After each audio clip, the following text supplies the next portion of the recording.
राधे कृष्णा।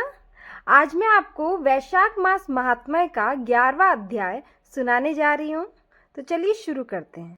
भगवान श्री कृष्ण ने धर्मराज युधिष्ठिर से कहा, हे राजन, अब मैं तुम्हें वैशाख मास के 11वें अध्याय का दिव्य महात्म्य सुनाता हूँ। यह अध्याय सत्संग, श्रद्धा और संगति के प्रभाव का महत्व बताने वाला है। वैशाख मास में केवल स्नान, दान और व्रत ही नहीं, बल्कि सत्संग अर्थात संतों और सज्जनों की संगति का भी अत्यंत महत्व है। जो मनुष्य इस पवित्र मास में सत्संग करता है, धर्म की बातें सुनता है और अपने जीवन में उन्हें अपनाता है, वह शीघ्र ही पापों से मुक्त हो जाता है।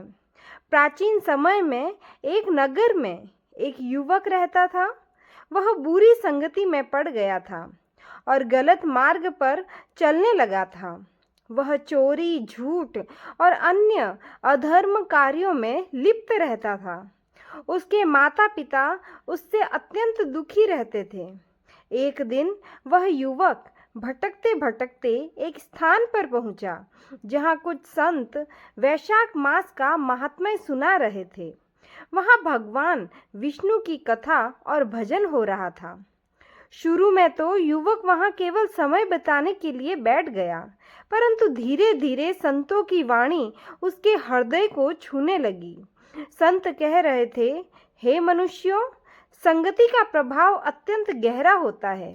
बुरी संगति मनुष्य को पतन की ओर ले जाती है, जबकि सत्संग उसे ऊंचा उठाकर भगवान के निकट पहुंचा देता है।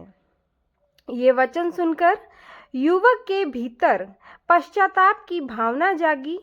उसने सोचा, मैंने अब तक जो जीवन जिया वह गलत था। यदि मैं अब भी नहीं सुधरा तो मेरा जीवन व्यर्थ हो जाएगा। उस दिन से उसने संतों की संगति अपनाई। वह प्रतिदिन उनके पास जाकर कथा सुनता, भजन करता और धर्म के मार्ग पर चलने का प्रयास करता। वैशाख मास में उसने विशेष रूप से नियमों का पालन किया। वह प्रातःकाल उठकर स्नान करता, भगवान का ध्यान करता और दिन भर सत्संग में लगा रहता। धीरे धीरे उसके स्वभाव में परिवर्तन आने लगा। उसने बुरे कार्यों को छोड़ दिया और सच्चाई तथा सेवा का मार्ग अपनाया। उसके माता पिता उसके इस परिवर्तन को देखकर अत्यंत ही प्रसन्न हुए। नगर के लोग भी उसकी प्रशंसा करने लगे। समय बीतता गया और एक दिन जब उसका जीवन समाप्त हुआ, तब विष्णु दूत वहां आए। यमदूत भी उसे लेने आए थे, परंतु विष्णु दूतों ने उन्हें रोक दिया और कहा, इसने वैशाख मास में सत्संग और भक्ति के माध्यम से अपने जीवन को शुद्ध किया है। इसके सभी पाप नष्ट हो चुके हैं, अतः यह वैकुंठ का अधिकारी है। विष्णुदूत उसे दिव्य विमान में बैठाकर भगवान के धाम ले गए, जहां उसे परम आनंद और शांति की प्राप्ति हुई। भगवान श्री कृष्ण ने आगे कहा, हे युधिष्ठिर, इस कथा से यह शिक्षा मिलती है कि मनुष्य जैसा संग करता है वैसा ही बन जाता है। यदि वह सत्संग अपनाता है तो उसका जीवन सुधर जाता है और वह भगवान की कृपा का पात्र बनता है। विशेषकर वैशाख मास में किया गया सत्संग, भक्ति, स्नान और दान, ये सभी मिलकर मनुष्य को मोक्ष के मार्ग पर ले जाते हैं।